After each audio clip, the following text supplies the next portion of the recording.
कृष्ण कृष्ण हरे हरे। ओम श्री गणेशाय नमः। श्री सरस्वते नमः। श्री गुरुभ्यो नमः। वक्रतुंड महाकाय सूर्यकोटि समप्रभ निर्विघ्नं कुरु मे देव सर्वकार्येषु सर्वदा। सर्वमंगलमांगल्ये शिवे सर्वार्थसाधिके शरण्ये त्र्यंबके गौरी नारायणी नमोस्तुते। गुरुर्ब्रह्मा गुरुर्विष्णु गुरुर्देवो महेश्वरः गुरु साक्षात् परब्रह्म तस्मै श्री गुरवे नमः। वसुदेवसुतं देवं कंसचाणूरमर्दनं देवकी परमानन्दं कृष्णं वन्दे जगद्गुरुं। कृष्णं वन्दे जगद्गुरुं। जयाचा जगी जन्म नामार्थ झाला जयाने सदा वास नामात केला। जयाच्या मुखी सर्वदा नाम कीर्ती नमस्कार त्या ब्रह्म चैतन्य मूर्ती। बंधुस्त्वं गुरुरिष्ट दैवतमिति तत्वपाद पंकेरुहं प्राप्त्यमां परिपालयेते सत्सत्तं याचेन बद्धांजलि। चित्तं मद्गुण दोष चित्तं विदो नौनं मनाग्रतः श्री सत्यात्मतीर्थ गुरो पदंग्री युगलं हित्वा न मे सद्गति। पूज्याय राघवेंद्राय सत्यधर्मरताय च भजतां कल्पवृक्षाय नमतां कामधेनवे। जय जय रघुवीर समर्थ पुंडलीक वरदा हरि विठ्ठल श्री ज्ञानदेव तुकाराम पंढरीनाथ भगवान की जय। ओम नमो भगवते वासुदेवाय सच्चिदानंद रूपाय विश्वोत्पत्त्यादि हेतवे तापत्रय विनाशाय श्रीकृष्णाय वयं नुमः।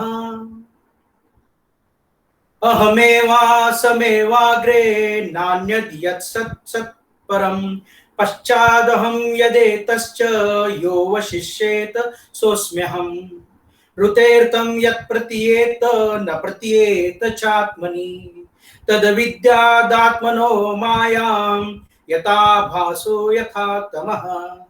यथा महन्ति भूतानि भूतेषु च्वावचैश्वनु प्रविष्टान्यप्रविष्टानि तथा तेषु न तेष्वहम्। एतावदेव जिज्ञासं तत्त्वजिज्ञासुनात्मनः अन्वयव्यतिरेकाभ्यां यत् स्यात् सर्वत्र सर्वदा।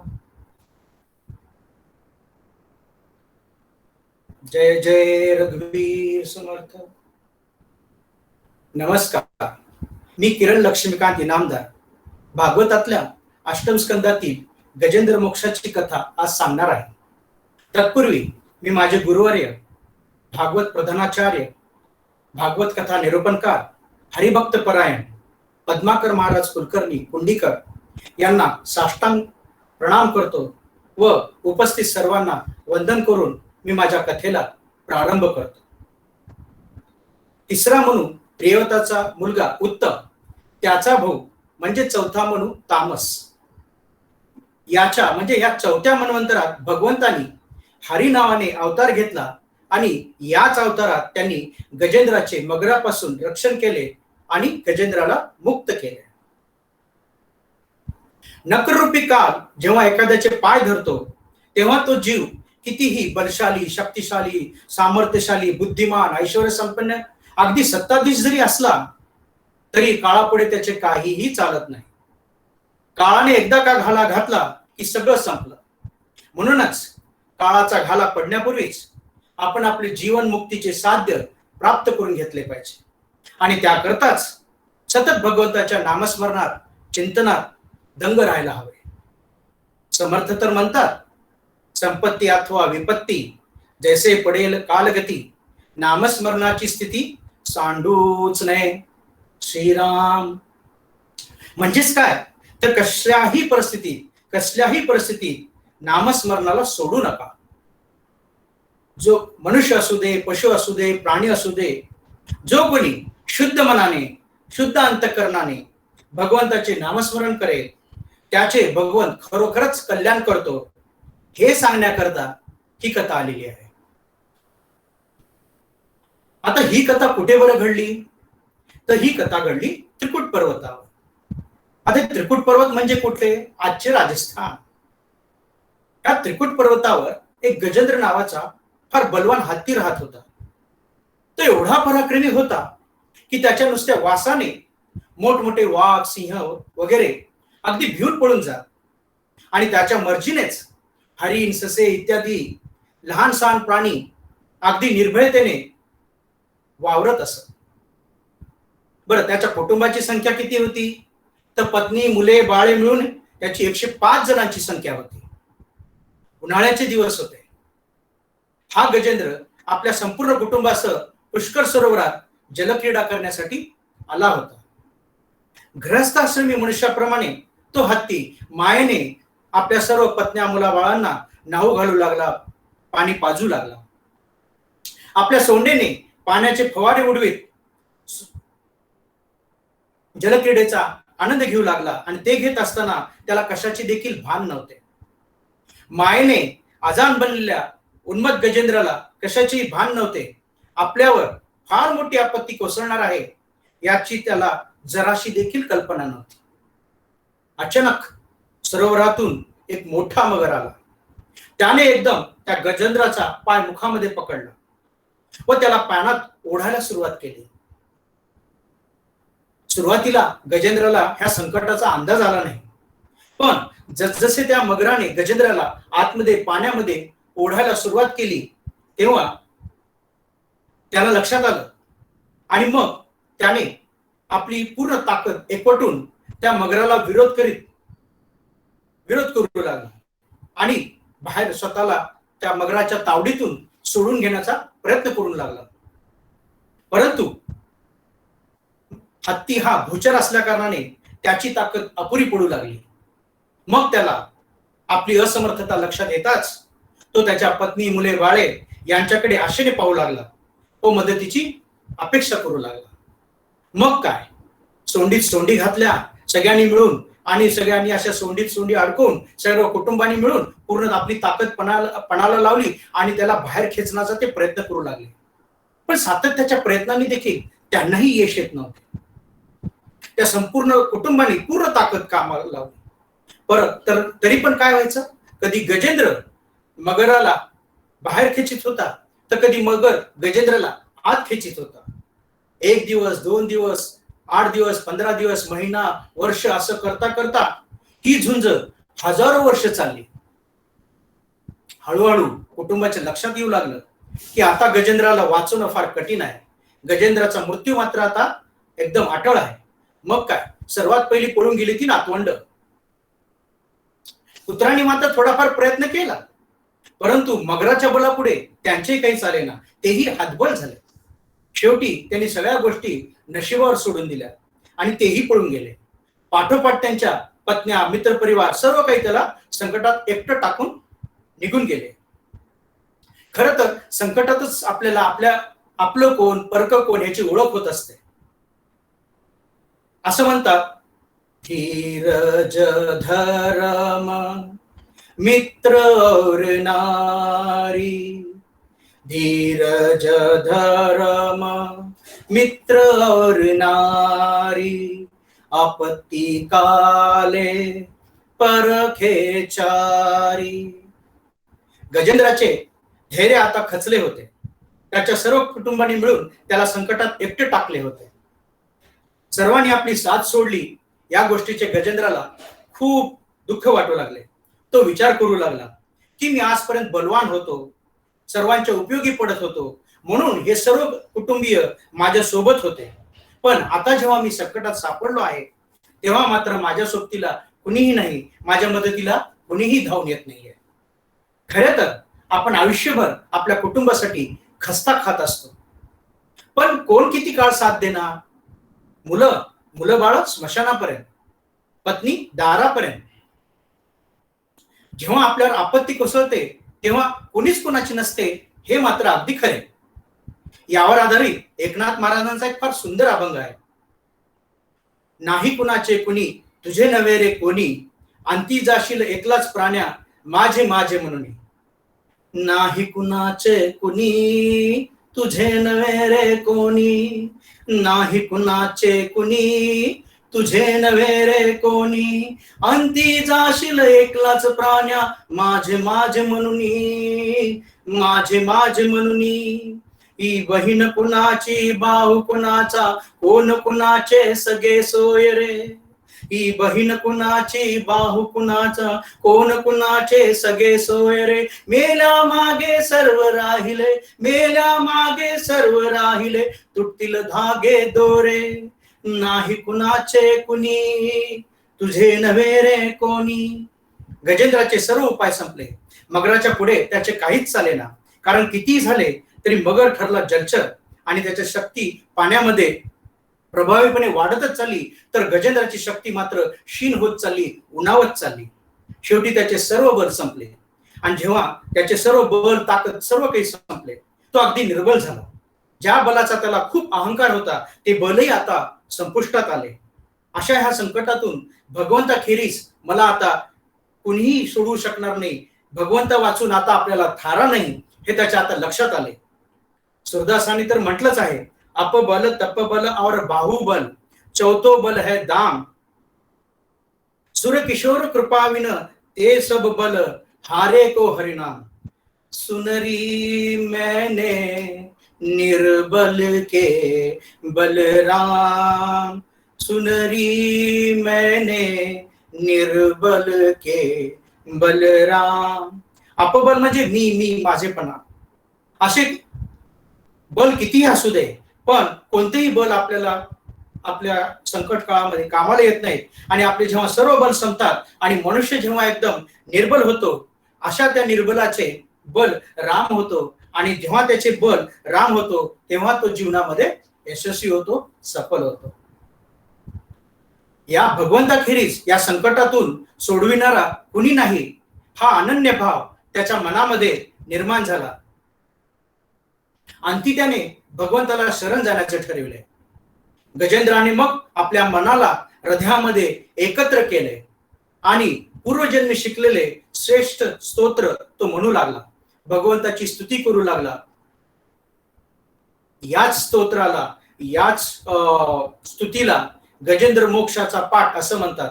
आणि जे कोणी हे गजेंद्र मोक्षाचा पाठ करतील, त्यांच्या आयुष्यातील संकटे दूर पळून जातील किंवा त्यांचं निराकरण होईल असं सांगितलं जातं. म्हणूनच तो म्हणू लागला, स्तुती करताना तो म्हणू लागला, सर्वांचं संरक्षण करणाऱ्या भगवंतानीच मला या मगराच्या मुखातून सोडवावे, असे म्हणत त्याने अर्थपूर्ण भगवंताला विनंती केली. या गजेंद्राचं हत्तीचं पूर्वसंचित मात्र खूप छान होतं बरं.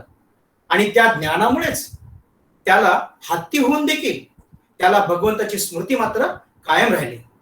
येथे परीक्षिताने शुकदेवांना विचारले, महाराज, गजेंद्र व मगर हे पूर्वी कोण होते? तेव्हा शुकदेव महाराज म्हणाले, त्यांनी सांगितले, ऐक राजा, गजेंद्र हा पूर्वजन्मीचा पांड्यवंशी इंद्रद्युम्न नावाचा राजा होता. राजा असून देखील तो स्वतः भगवंताचा फार मोठा भक्त होता, उपासक होता. सतत भगवंत नामस्मरण चिंतनात तो दंग असायचा. नामस्मरण चिंतन करत असताना तो कसल्या प्रकारची तडजोड करीत नव्हता, सतत ध्यान धारणा करीत असतो. एकदा तो ध्यानाला बसला असता, त्या ठिकाणी अगस्त्य ऋषींची स्वारी आली. सेवकांनी अगस्त्य ऋषींना अडवलं व म्हणाले, ऋषीवर जरा थांबा, कारण राजेसाहेब ध्यानाला बसले आहेत, आपण थोडा वेळ प्रतीक्षा करावी. ऋषींनी मग थोडा वेळ प्रतीक्षा केली, तरीही राजा आलाच नाही. आपले आदरातिथ्य न करता एकांतात गप्प बसून राहिलेल्या राजाला पाहून अगस्त्य ऋषी खूप क्रोधित झाले. संतापून त्यांनी मग शापच दिला. अरे जडासारखा का बसला आहेस? तू अतिथीचा अनादर केला आहेस. हत्तीप्रमाणे तू जडबुद्धी आहेस, म्हणून तू पुढील जन्मी अज्ञानी हत्तीच्या योनीत जाशील.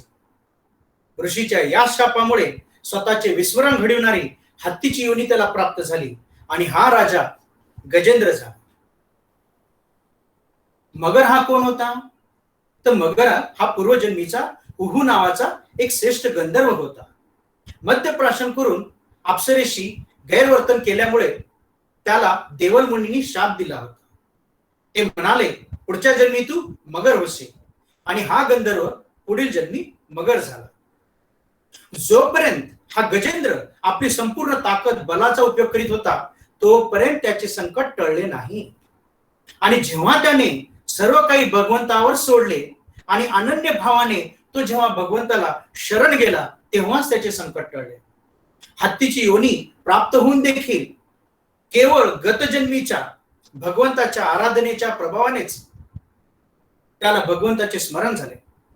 पूर्वजन्मात शिकलेले ज्ञान आज कामाला आले. पूर्वजन्मातील सत्संगाचे फळ त्याला आज मिळाले. त्याने श्रीहरीचा धावा सुरू केला. शरणागत होऊन म्हणाला, हे नारायण, हे जगद्गुरु, आपणास नमस्कार. हे दारिकानाथ, माझे रक्षण करा. गजेंद्र संकटात आहे. आपली स्तुती, प्रार्थना, याचना, विनवणी, धावा करीत आहे. हे पाहून सर्वात्मा, सर्वेश्वर, सर्वदेव स्वरूप चक्रधारी भगवान श्रीहरी स्वतः गरुडावर आरूढ होऊन वेगाने, अत्यंत वेगाने जेथे गजेंद्र होता तेथे आले. म्हणूनच म्हटलंय, उद्धारार्थ गजेंद्रस्य कृष्णं तं स्वयमागतः. उद्धारार्थ गजेंद्रस्य कृष्ण तं स्वयमागतः. सुरदास असे म्हणतात, जब लगी गजबल अपनो बरत्यो, नैक सरयो नहीं काम.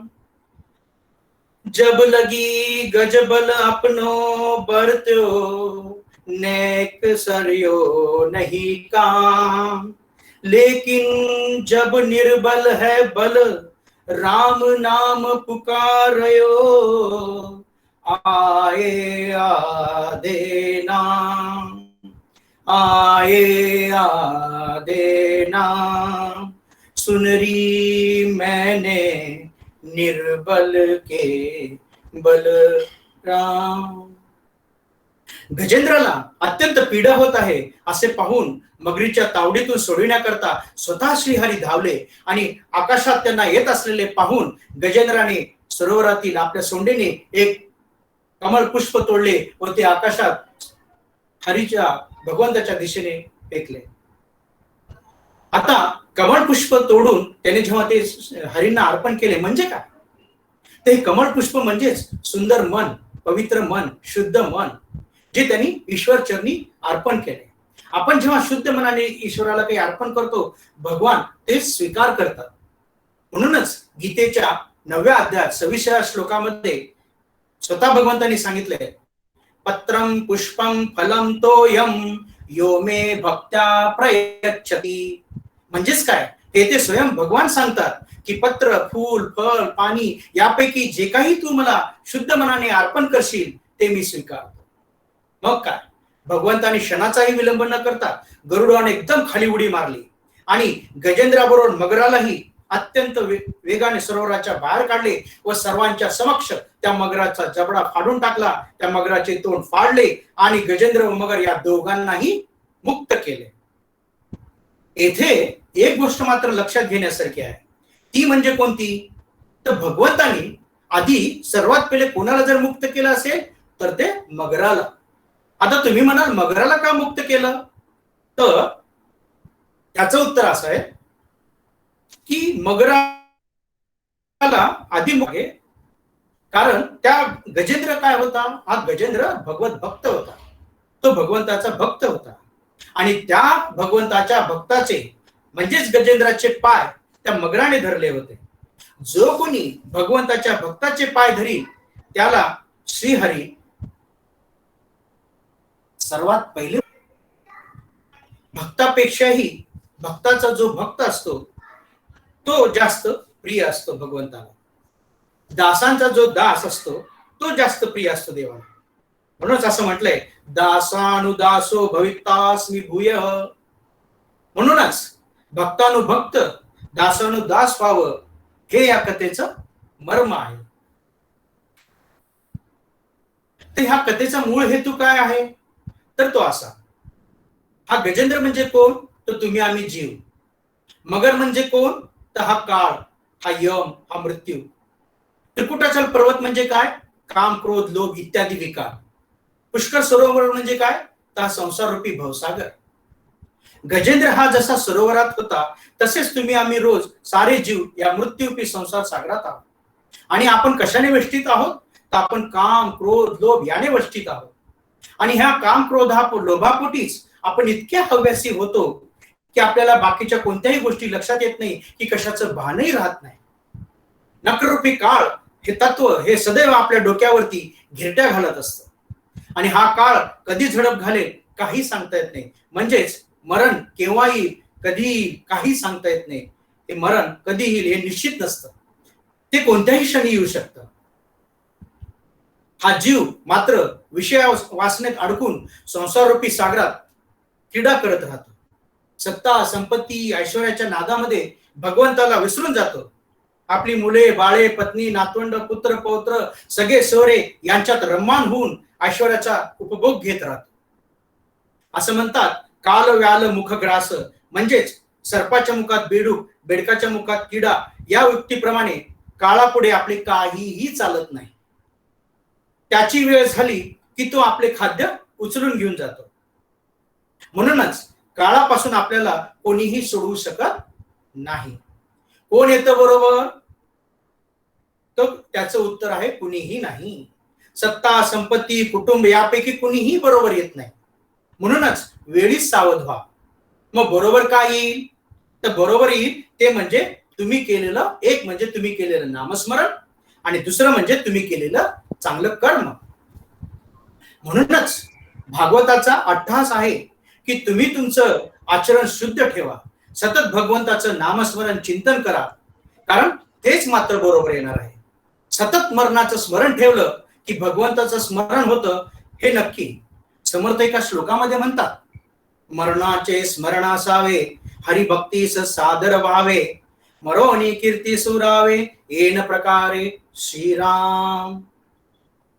तुकाराम महाराजांनी तर ह्या गजेंद्र मोक्षाच्या आख्यानावर फार सुंदर असा अभंग लिहिला आहे. नको नको मना गुंतू माया जाळी, नको नको मना गुंतू माया जाळी, काळ हा आला जवळी ग्रासावया, काळाची ही उडी पडेल वा जेव्हा, सोडविना तेव्हा माय बाप, सोडविना राजा देशी सारे चौधरी, अनेक सोयरी भली भली, तुका म्हणे तुला सोडविना कोणी, एका चक्र पाणी वाचवण्या. खरा मनुष्य तोच जो सतत भगवंताच्या चिंतनात नामस्मरणात राहतो.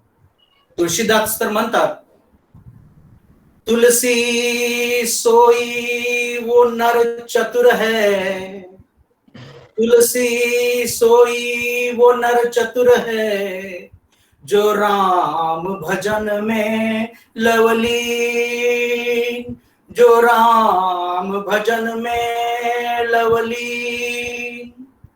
बुद्धिमान व्यक्ती तोच जो सतत राम नामाच्या भजनामध्ये राम नामामध्ये सतत रत असतो.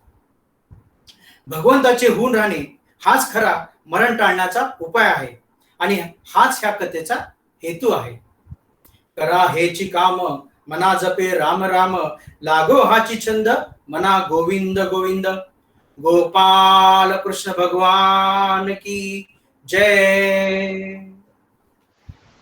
छान छान सुंदर निरूपण. छान झाली कथा दादा. दादा कथा छान झाली. खूपच छान झाली. छान छान होतं. छान मस्त झाली दादा. अगदी अभ्यास पूर्ण झालेली आहे. खूप सुंदर झाली. ठीक आहे. दादा खूप खूप खूप छान झाली तुमची कथा. खूप अभ्यासपूर्वक, खूप प्रमाण वगैरे, खूप गीतेचे श्लोक खूप छान वाटले. धन्यवाद ताई, धन्यवाद ताई. हो. प्रीतम तिखे आहेत ना?